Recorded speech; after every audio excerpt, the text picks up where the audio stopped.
আসতে একটু দূরে একটা মসজিদ আছে, আমি ভালো করে ঘড়ি ধরে মিলিয়েছি, সেটা দিনে 5 বার নামাজ পড়ে মুসলমান।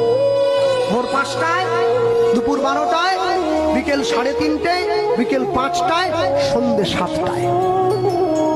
একদিন, দুদিন, 3 দিন, 1 সপ্তাহ মিলিয়েছি, নামাজের সময়টা 1 মিনিট এদিক ওদিক হয়নি। আপনাদের এই পুরো সবঙ্গে যদি বন্যা হয়ে যায়, তবু নামাজের সময়টা পরিবর্তন হবে না, ওটা ভোর 5টার নামাজটা 5টাতেই হবে।